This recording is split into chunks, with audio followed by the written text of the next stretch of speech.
Bonjour, professeur Augustin. Bonjour, oui. Professeur Augustin Ramazani, toi, en tant qu'historien, ton travail, c'est de restituer l'histoire. Parlons-nous un peu de l'histoire de Bavira et de la reconfiguration historique d'Uvira. Parce que nous voulons apprendre à nos enfants notre propre histoire et celle de Bavira. Vous venez de poser une excellente question. Cette question, elle est complexe parce que les migrations de Bavira peuvent se résumer en 4. Nous avons d'abord la première migration, elle est dite par Moeller. Elle commence au XVIIe siècle. Donc les Bavira seraient originaires du Maniema. Ils viennent du Maniema. Et à partir du Maniema, ils se sont retrouvés effectivement groupés au bord du lac Tanganyika. Ils s'installèrent à Uvira il y a de cela 3 à 4 siècles. Ça, c'est le premier courant. C'est le courant qui a été conduit par M. Banelenge. Et M. Banelenge, il habitait effectivement la terre de Kulyonga. Le deuxième courant, c'est un courant de Bavira venant de Moba, à partir du lac Tanganyika. Et ce courant s'est détaché aussi du Maniema et vint habiter vers le sud, Suima et Makobola. Ils s'occupaient de la pêche et de l'agriculture. Le troisième courant, un autre courant différent des deux autres, c'est le courant montagneux. C'est un courant, après s'être séparé de Kirunga, ils s'installèrent aussi avec son groupe dans les montagnes au-dessus d'Uvira. Le quatrième courant, c'est celui qui est donné par Weiss. Monsieur Weiss, c'est un Belge qui est arrivé à Uvira et il dira que les Bavira sont les premiers occupants de la région avant les autres peuples, avant les Babembe, avant les Bafuliru et avant effectivement les Bashi. Et il montre que les migrations se sont effectuées à partir du nord-est du Graben. Le Graben et aurait déversé, effectivement, les courants de Bavira s'est déversé sur les Kivu, des populations, effectivement, c'était des populations bantoues, ce n'étaient pas des populations nilotiques, c'était des bantous. Et oui, il se montre que les Bavira arrivèrent premiers dans les pays d'Uvira. Dans les pays d'Uvira qui se sont installés et il y avait beaucoup de palmeraies. C'est pourquoi, effectivement, ils sont appelés les Bavira, ça vient de palmiers. Palmiers dans ma langue, dans les Kivira, c'est Kivira. Et ils ont donné, effectivement, le nom des palmiers aux Bavira.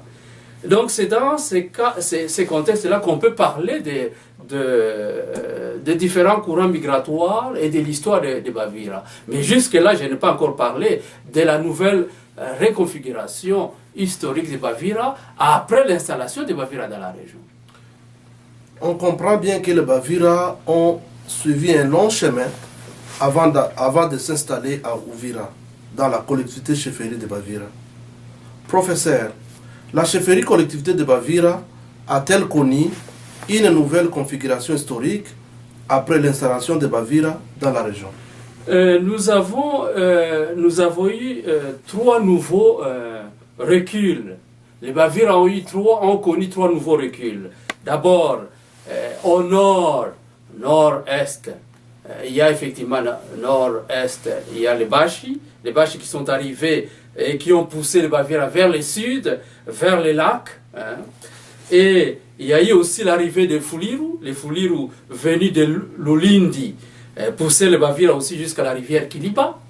Et il y a eu aussi au XIXe siècle, si on essaie de lire les ouvrages de l'historien Mahano Gemahano montre que les Barundi aussi sont arrivés dans la plaine, et c'est depuis 1900, lui parle de 1928, c'est-à-dire entre les 2 guerres mondiales, la première et la deuxième. Et c'est là que l'administration coloniale belge a commencé à installer les Barundi dans la plaine, et cette partie de la plaine a été laissée par les Bafuliru et par les Bavira au sud. Donc, nous avons effectivement cette nouvelle configuration, et cette nouvelle configuration qui montre qu'aujourd'hui, avec l'arrivée de Bafuliru et de Barundi, c'est que les Bavira leur collectivité a reculé jusqu'à Kawizi,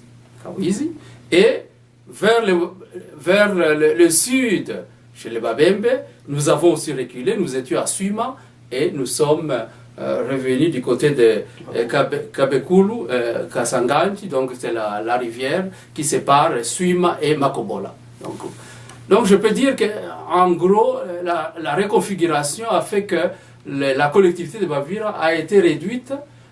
D'un côté, du côté effectivement de Babembe, c'est la rivière Kabekulu, et de l'autre côté, c'est la rivière Kawizi qui essaie effectivement de donner la géographie du pays d'Uvira.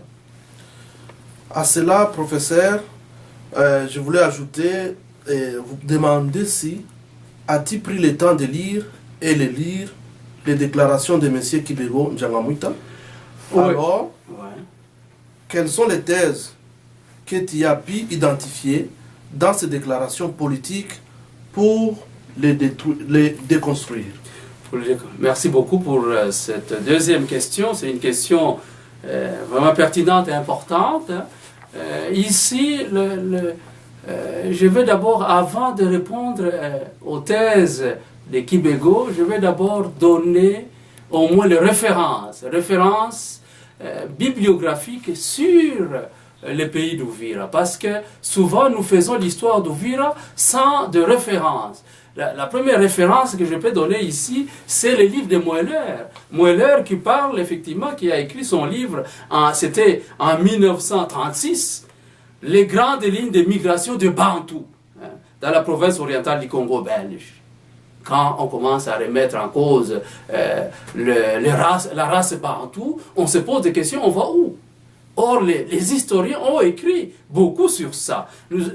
Nous avons aussi notre livre qui est beaucoup plus important chez les Bavira, c'est le livre de Weiss, Les pays d'Uvira, études géographiques et régionales sur la bordure occidentale du lac Tanganyika. En 1959, ces livres, vous allez en Belgique, vous allez trouver ces livres-là. Nous avons aussi le livre de Vansina, qui parle aussi un peu du pays d'Uvira, Introduction à l'ethnographie du Congo. Nous avons Veregen, mais aussi dernièrement, Daiwel a écrit sur la géographie du Congo. Il parle clairement, il y a une place qu'il réserve à la collectivité de Bavira et au Bavira en même temps. Alors je vais revenir sur votre question. C'est une question très importante sur les thèses. Vous m'avez posé la question des thèses de Kibego. Et j'ai pris le temps de lire son livre, Yaté, le testament accompli, mais aussi j'ai écouté ses déclarations politiques. J'ai trouvé 3 thèses. Nous allons faire un débat autour de ces 3 thèses. La première thèse, c'est la thèse de Bantou. La deuxième thèse, nous allons parler de la théocratie. Et la troisième thèse, ça sera la restauration de la République démocratique du Congo et des États malades en Afrique. Les Bantous, vous avez insisté sur les 3 thèses, dont les Bantous, la théocratie, la restauration de la République démocratique du Congo et des États malades en Afrique. Professeur, peux-tu clarifier la question de la race Bantou par rapport aux autres races en Afrique? Pourquoi falsifier l'histoire de tout un continent? N'est-ce pas un crime contre l'humanité sur le plan scientifique? Effectivement, vous dites vrai, c'est-à-dire sur le plan scientifique, quand il y a le révisionnisme, c'est un crime contre l'humanité. Et beaucoup d'historiens, même Cheikh Anta Diop, montrent que la falsification de l'histoire, c'est un crime contre l'humanité. Nous devons restituer la vérité historique, l'objectivité historique. Et pour moi, la question que vous me posez sur le Bantou, j'ai eu le temps de causer avec mes étudiants sur les races, les différentes races en Afrique. Nous avons plusieurs races. Il y a effectivement les Nilotiques ou les Hamites. Ça, c'est la première race. C'est la race, effectivement, de ces peuples qui ont vécu dans les bassins du Nil. Donc c'est la référence à l'Éthiopie, particulièrement l'Éthiopie ancienne. Et puis, il y a la race Bantou. La race Bantou, ça vient effectivement de la race mélano-africaine. Et cette race mélano-africaine, on ne peut pas la rejeter. On ne peut pas dire qu'effectivement les Bantous n'existaient pas. Ça serait une aberration historique. Ça serait effectivement un crime contre l'humanité. Et puis il y a aussi les Pygmées. Quand vous voyez les Pygmées aujourd'hui, qui sont au Congo, qui sont au Cameroun, qui sont au Gabon, est-ce qu'on peut les confondre avec les Nilotiques? Il y a aussi les Hottentots, une autre race de gens qui vivent dans le désert de Kalahari. On ne peut pas les confondre avec les Nilotiques. On ne peut pas dire que tous les peuples noirs, les nègres, le noir, la race noire, doit maintenant se résumer aux Nilotiques. Moi, je me rends compte effectivement à travers cette falsification de l'histoire, je vois mal, il n'y a pas effectivement restitution de la vérité, de l'objectivité historique, et de là, donc je me rends compte effectivement qu'en Afrique noire, il se passe aussi une sorte de racisme. On veut considérer que les Nilotiques, les Hamites, c'est une race supérieure aux autres, et donc les autres, les Bantous, qui sont tout le temps tués, massacrés, tout ça, occupés, ils n'ont pas de place en Afrique, ils ne peuvent rien dire, donc il faut supprimer les races, les Bantous n'existent pas. Je m'oppose fondamentalement à cette thèse-là. Le deuxième thème, c'est la théocratie. Il insiste beaucoup sur la théocratie. Alors ce thème semble être difficile à comprendre. Professeur Augustin, que veut dire la théocratie et comment elle se présente dans les programmes politiques de M. Kibego Njanga-Mwita? Merci beaucoup pour la question de la théocratie. La question de la théocratie, elle est beaucoup plus importante dans les programmes politiques de Kibego, parce que quand on essaie de lire, d'écouter ces déclarations, il montre qu'il se présente comme leader et il veut assumer ses leaders pour le destin glorieux du Congo, de la République démocratique du Congo. Et la théocratie, normalement, dans les contextes bibliques, c'est que c'est Dieu, c'était effectivement avant qu'Israël n'ait un roi humain, c'est Dieu qui dirigeait Israël. Depuis la sortie de l'Égypte, c'est Dieu qui dirigeait Israël, et Israël n'avait pas de roi humain. Mais au fur et à mesure, lorsque Israël s'est installé en terre promise, à ce moment-là, le peuple a demandé à Samuel, qui était le juge d'Israël, le peuple a demandé à réclamer un roi humain. Alors Samuel a dit, bon, si vous réclamez un roi humain, on va vous donner un roi humain, et c'est le premier roi. Donc Israël a eu son premier roi. Et après son premier roi, il y a eu effectivement David, il y a eu aussi Salomon et d'autres rois. Donc lui, il est dans la perspective de la théocratie. La théocratie qui veut dire que pour lui, c'est Dieu, les destins glorieux, c'est Dieu qui les donne pour le Congo. Moi, je suis fondamentalement d'accord avec le destin du Congo, glorieux, et c'est Dieu qui est à la base de ce destin. Mais on ne peut pas dire maintenant que le Congo doit être dirigé par les 12 personnes, en référence aux 12 tribus d'Israël. Ouais. Dans son livre, il parle aussi de restauration de la République démocratique du Congo et des États malades en Afrique. Professeur, M. Kibego Njanga-Mwita se présente comme le messager de la restauration de la RDC. Quelle est ta pensée sur cette restauration? Disons, ma pensée, elle est beaucoup plus complexe. Beaucoup plus complexe. Parce que, avant de donner clairement ma pensée, je vais d'abord m'attaquer à deux propositions que Kibego a données. La première proposition, c'est que lui montre que d'abord il s'attaque à Étienne Tshisekedi, il montre qu'Étienne Tshisekedi a raté beaucoup de rendez-vous et qu'il a accepté la nouvelle constitution qui existe. Étienne Tshisekedi, c'est d'abord, il est docteur en droit. Et il est spécialiste en droit. Et le fait qu'il est spécialiste en droit, c'est un homme d'abord qui a fait un combat depuis, ça fait plus de 30 ans qu'il est opposant. On ne peut pas effectivement le déclasser. Il ne veut pas la guerre, il ne veut pas destituer qui que ce soit, il ne veut pas la violence. Tshisekedi, c'est un homme de paix et il veut effectivement que la paix règne au Congo. et que s'il y aura des changements politiques, que ça se passe dans la paix. Donc ça, c'est la première chose. La deuxième chose, quand il montre qu'il n'y a pas de leader au Congo et qu'il se propose, lui, leader congolais, et pourtant il y a effectivement plusieurs leaders, je pense particulièrement à Vital Kamerhe, qui est un grand leader dans l'opposition aujourd'hui, et qui n'a pas voulu collaborer avec Kabila dans les histoires de concertation nationale.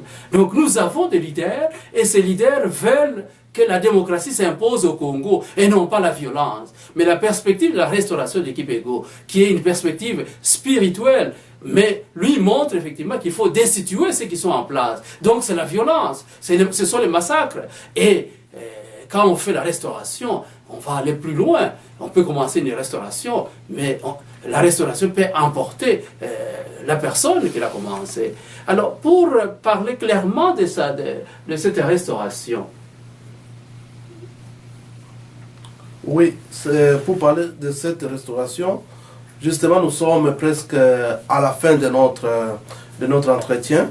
Mais pour terminer, as-tu d'autres clarifications à ajouter sur les Bavira? Oui, j'aimerais d'abord, effectivement, avant d'arriver à la fin, parce que vraiment, c'est une thèse cette question que tu viens de me poser, c'est une question importante de la restauration. J'aimerais la clarifier dans le sens que moi je ne suis pas d'accord d'abord avec la restauration.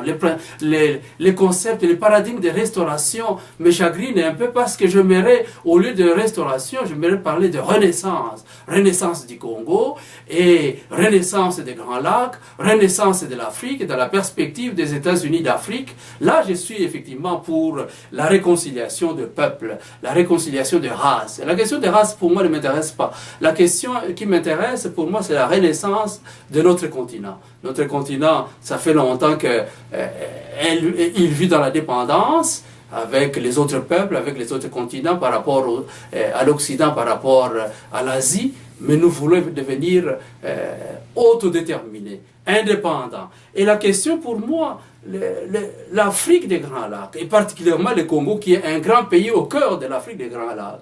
L'Afrique des Grands Lacs, selon